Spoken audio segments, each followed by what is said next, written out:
మనకి వందనాలు, మీ అందరికీ నా వందనాలండి. ప్రభు మనకి ఈరోజు ఇస్తున్న వాగ్దానం యెహోషువ గ్రంథము 10వ అధ్యాయము 8వ వచనం. భయపడకుము, ఎవడును నీ ఎదుట నిలవడు. Praise lord. ప్రభువు ఈరోజు మనతో స్పష్టంగా చెప్తున్న మాట ఏంటంటే, యెహోషువ జీవితంలో నుంచి దేవుడు మనతో మాట్లాడుతున్న మాట ఏంటంటే, భయపడకము, ఎవడు నీ ఎదుట నిలవడు. ఖచ్చితంగా చెప్తున్నాడు, నిలవడంట. ముందు మనం భయపడకుండా ఉండాలి. అసలు భయపడకుండా ఉండాలంటే మనకు ధైర్యం ఎవరు? మన దేవుడు, మన ప్రభు అయిన యేసుక్రీస్తు ప్రభువారు. మన ధైర్యం ఉన్న యేసయ్య వైపు మనం చూడాలి కదా. ఇక్కడ యెహోషువ భయపడుతున్నాడు. ఏమని భయపడుతున్నాడు?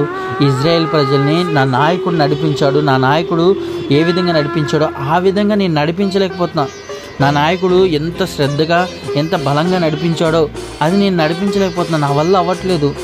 ఎలా చేయాలి, ఏం చేయాలి అని యెహోషువ ఎంతగానో భయపడిపోతున్నాడంట. ఈ భయాన్ని అంతా తీసివేయడానికి దేవుడే వచ్చాడంట. దేవుడే వచ్చి, యెహోషువ భయపడకు, నీ దగ్గర ఏ శత్రువు నిలవడని చెప్తున్నాడు. ఈరోజు మనతో కూడా దేవుడు అదే చెప్తున్నాడు. ఎందుకు అసలు యెహోషువని ఇంత పర్టికులర్గా దేవుడు నీ ఎదుట ఏ శత్రువు నిలవడని ఎందుకు చెప్పాడంటే, మోషే గారు ఆయన నాయకత్వంలో ఉన్నప్పుడు సమాజాన్ని అంతా ఒక తీరుకి వెళ్ళిపోయినా, ఒక విధానంగా, ఒక రకంగా వాళ్ళు డిఫరెంట్ వేలో వెళ్ళిపోయినా, మోషేకి ఎక్కువ తోడున్న వ్యక్తి ఎవరైనా ఉన్నారంటే అది యెహోషువ అని మాత్రమే. ఈరోజు ప్రభువారు మన పక్షాన నిలబడాలంటే ముందు ఆయన పక్షాన మనం నిలబడాలి. దేవుడు మన పక్షాన మనతో ఉండాలంటే మనం ఆయన పక్షాన ఉండాలి. మనం ఆయన పక్షాన ఉండడానికి చూడాలి, అడగాలి, ప్రభువా నేను నీ పక్షాన్ని ఏ విధంగా ఉంటున్నాను. మనం పరిశీలన చేసుకోవాలి. అందుకనే దేవుడే ఇంకా డైరెక్ట్గా వచ్చి, నువ్వు ఎందుకు భయపడుతున్నావా, నేను ఉన్నాను కదా అని కరెక్ట్గా చెప్తున్నాడు. యెహోషువ యుద్ధానికి దిగాడు. ఇక ఈ 10వ అధ్యాయం ఎంత పవర్ఫుల్ అంటే, ఇక్కడేనండి ఒక 24 hours మిస్ అయిపోతుంది. సూర్యుడిని, చంద్రుడిని ఆపేతాడు. ఇక అంత పవర్ఫుల్ అయిపోతాడు. ఎందుకో తెలుసా? దేవుడి మీద నమ్మకం ఉంచాడు, దేవుడి వైపు చూశాడు కాబట్టి. దేవుడు అంట ఆ శత్రువులు వీళ్ళ మీదకి వచ్చినప్పుడు వాళ్ళని జయిస్తూ ఉంటే, ఆ శత్రువుల మీద ఆ శత్రువులకి కలవరాన్ని పుట్టించి వాళ్ళు పారిపోయే విధంగా చేయడమే కాకుండా ఆయన ఇంకోటి ఏం చేశాడు తెలుసా? వడగాళ్ళు వర్షం కురిపించాడు. మన జీవితంలో ఎవరైనా శత్రువులే ఉండొచ్చు, మన జీవితంలో ఏదైనా క్లిష్టమైన పరిస్థితి ఉండొచ్చు. ఆ క్లిష్టమైన పరిస్థితిని మనం జయించలేకపోవచ్చు. కానీ ప్రభువారు ఏం చెప్తున్నాడు? పగ తీర్చుకున్నట్ట నా పని. ఎవరి పని? ఆయన పని అంట. మనం ఒక్క దెబ్బే కొడతాం, మనం వాళ్ళ దగ్గర నుంచి కొన్ని దెబ్బలే మనం కొట్టగలమేమో. కానీ దేవుడు కొడితే వాడి పిల్లలు, వాడి తరతరాలు కోలుకోలేని విధంగా కొడతాడు. ఆ విధంగానే కదండి ఇజ్రాయేల్ ప్రజల్ని ఐగుప్తు నుంచి తీసుకొచ్చినప్పుడు అందరినీ చూశాడు, వాళ్ళని రేకెత్తిచ్చాడు. 10 తెగుల నుంచి అయినా మార్పు రాల, బుద్ధిహీనత జీవితం వాళ్ళది. ఇక చూశాడు ఇక వీళ్ళు కోలుకోకూడదని ఎర్ర సముద్రంలో తీసుకొచ్చి చేశాడు. మనము మన శత్రువు విషయంలో మనం అతిశయించాల్సిన అవసరం లేదు.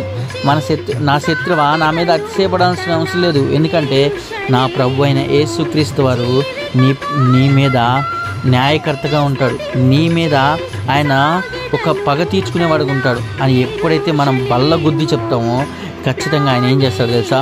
యెహోషువకి విజయాన్ని ఇచ్చిన దేవుడు మన జీవితంలో కూడా విజయాన్ని ఇస్తాడు. యెహోషువ ఎంత కత్తితో అయితే యుద్ధం చేశాడో, ఆ యుద్ధంలో చచ్చిపోయిన వారి కంటే దేవుడు వడగాండ్ల వల్ల చంపేసిన వాళ్ళ సంఖ్య ఎక్కువ అంట.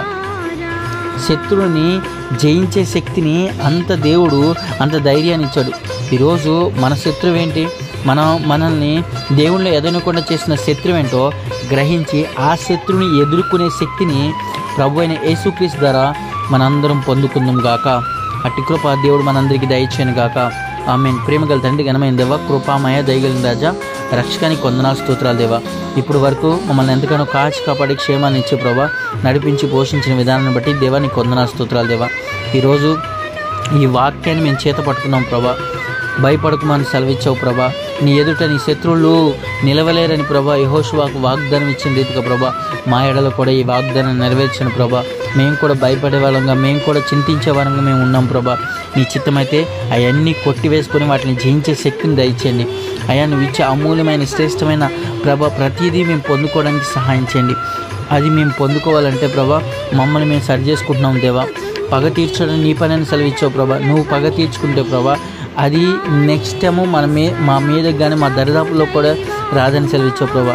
మేమే మౌనంగా ఉండి ప్రభా మేము లోబడేవారంగా, మేము నీకు అనుకూలంగా ఉండేవారంగా ఉండడానికి సహాయం చేయమని, కృపలో మమ్మల్ని జ్ఞాపం చేసుకోమని, ఘనత మహిమ ప్రభావాలు మీరు మాత్రం పొందుకుని యేసు పరిశుద్ధ నామమున వేడుకుంటున్నాను తండ్రి. ఆమేన్.